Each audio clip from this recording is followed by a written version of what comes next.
never had much reason to smile.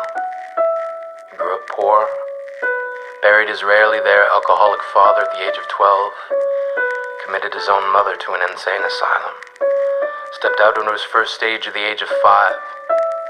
That was 1894, the same year William Kennedy Dixon received the patent on an invention that would open the door to a brave new world of possibility. No one knew it was a little boy named Charlie who would take this medium into the limelight. Despite a lifetime of limping from one devastation to the next, it took a boy defined by tragedy to put the concept of laughter into context. For someone who so often said it all without saying a word, he spurred the imagination onward with statements like, "To truly laugh, you must be able to take your pain and play with it." His wit made silence sing. His silence made audiences bring him their troubled minds as if for a moment he could lose them in hilarity. First name Charlie, last name Chaplin.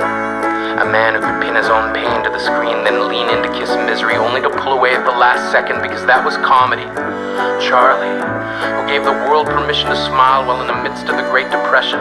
A man whose every indiscretion was scrutinized by the FBI, but went on to reply, "I remain just one thing, and one thing only, and that is a clown. It places me on a far higher plane than any politician." His transition into talking movies came at a time of global threat.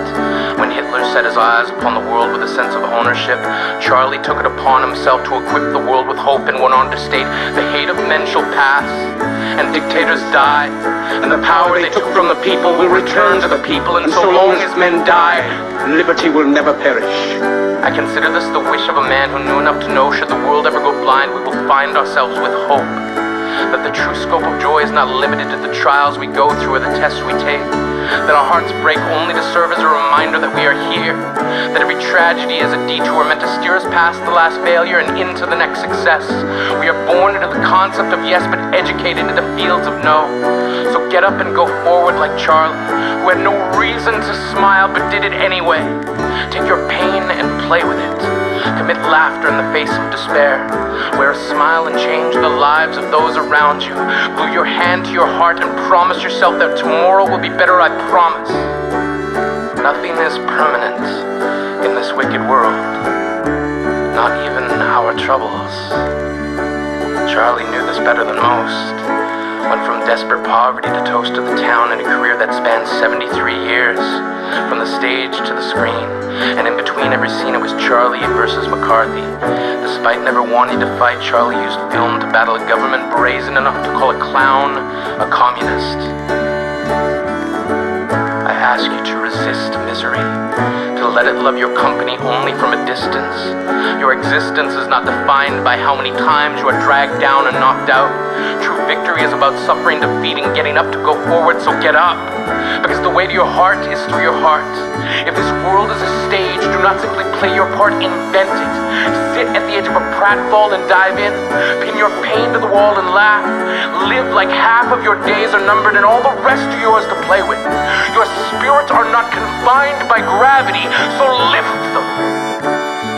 Even today, in these modern times, while the world climbs further into tomorrow, I borrow a page from the past to remind myself of how fast life can go from bad to worse. It is at these times we must rehearse our joy, then force ourselves to forget it so we may relive it once more.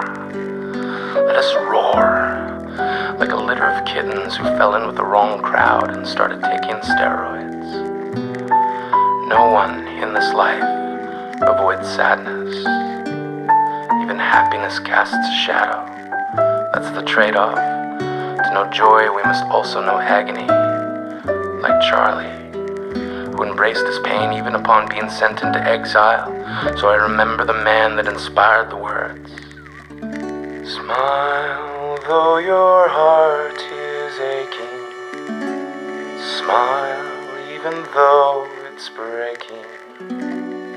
Although it's here, maybe ever so near. That's the time you must keep on trying.